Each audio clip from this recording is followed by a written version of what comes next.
Bienvenido a estas pantallas de DNews. ¿Cómo estás?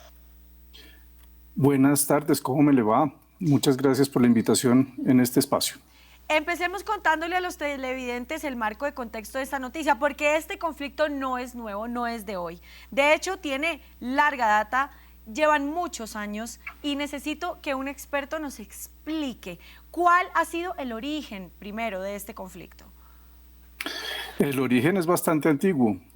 Podríamos poner en primer lugar la Real Orden de 1803, el uti possidetis juris, cuando España se retira del continente americano y vemos cómo hasta el Cabo Gracias a Dios y toda la Mosquitia eran administradas desde Santa Fe.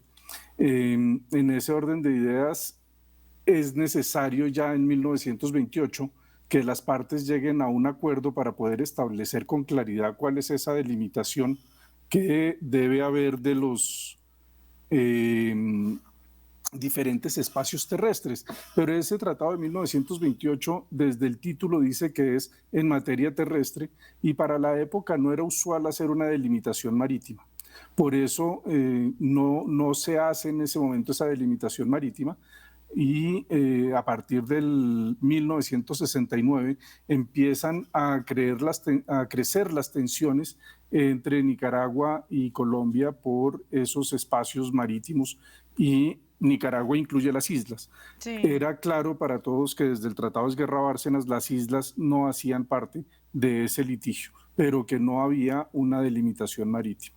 Entonces todo eso empieza ya jurídicamente ante la Corte en el año 2001, el 6 de diciembre del año 2001, precisamente hoy estamos en aniversario de presentación de demanda, y termina en las excepciones preliminares del 2007, la Corte determina que debe hacerse claridad sobre cuáles son todas esas islas, islotes y cayos, así como determinó que no había una delimitación marítima entre los dos estados y que el meridiano 82 no era una frontera marítima en consecuencia.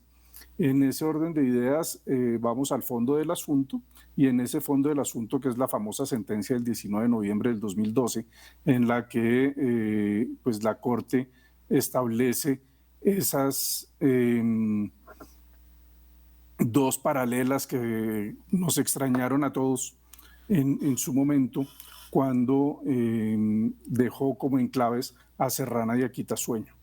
Después, en el año 2013, Nicaragua interpone dos nuevas demandas justo antes de que se venza la competencia por el retiro, la denuncia del Pacto de Bogotá.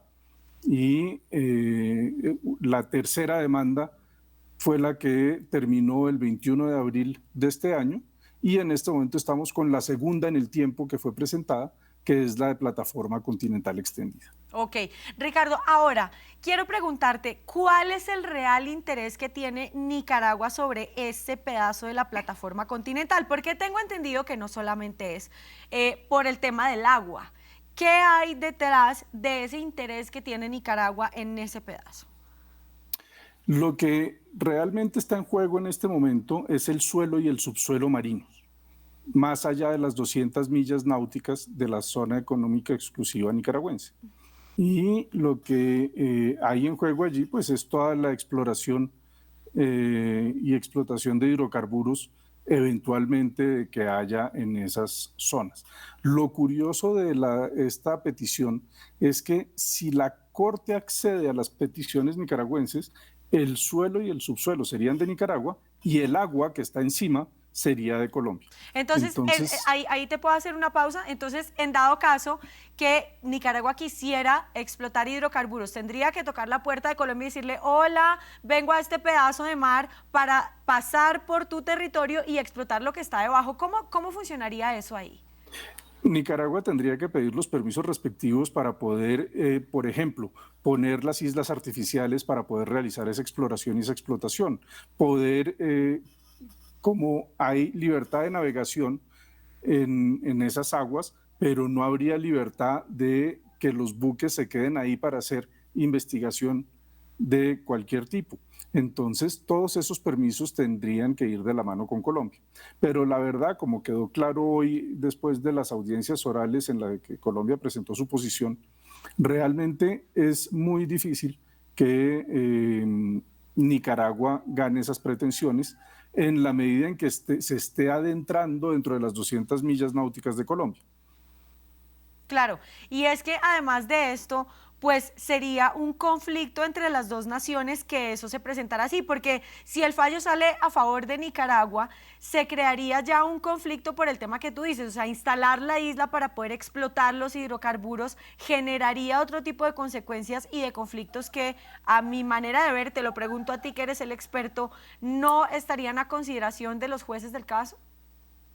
Pues en este momento lo que los jueces del caso, digamos, hay una dificultad clara y es que en varios libros, artículos que han publicado los jueces, para ellos todo el artículo 76 y es más, toda la Convención de Naciones Unidas sobre el Derecho del Mar tendría un carácter consuetudinario, ser costumbre internacional, Sí, sí. una de las fuentes del derecho internacional. Y en ese sentido, pues digamos, hay una tendencia a creer eso. Y lo importante de este caso es precisamente que por lo específico, lo técnico de ese artículo 76, pues es muy difícil, como lo planteó Colombia hoy, que haya una costumbre internacional sobre un tema que no es normativo, sino que es más procesal para establecer unos límites en el mar. Pero ¿cuál es ese, o sea, expliquémosle a los televidentes y entendamos un poco en el español traducido del lenguaje técnico pues de las leyes internacionales, cuál es el tema de la costumbre y por qué este artículo, digamos que tiene tanta importancia en este proceso? Dentro del derecho internacional, los jueces pueden tomar como norma vinculante para las partes los tratados, obviamente, y la costumbre. Para que haya costumbre se requiere que haya dos elementos. Uno, que haya una actuación que se repite en el tiempo y dos, que haya esa opinio juris o ese sentimiento de estar frente a una norma que le es vinculante, que le es obligatoria. Entonces, eso es lo que se ha trabajado tanto ayer por parte de Nicaragua como hoy por parte de Colombia, tratando de desvirtuar la existencia de una norma consuetudinaria. Colombia demostrando que ni hay esa práctica estatal, ni hay esa repetición en el tiempo, y muchísimo menos ese convencimiento de estar frente a una norma por parte de Colombia que le sea vinculante.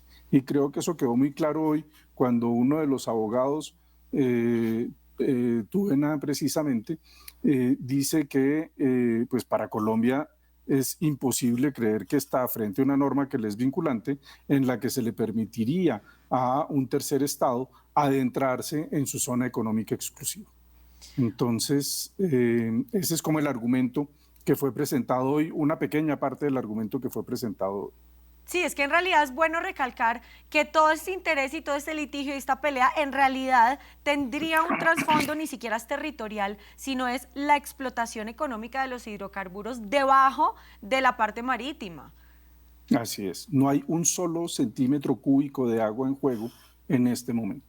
No, pues clarísimo, Ricardo Abello, experto en este litigio entre Nicaragua y Colombia, aparte abogado internacional. Muchísimas gracias por estos minutos de tu tiempo, la explicación fue clarísima, mil gracias.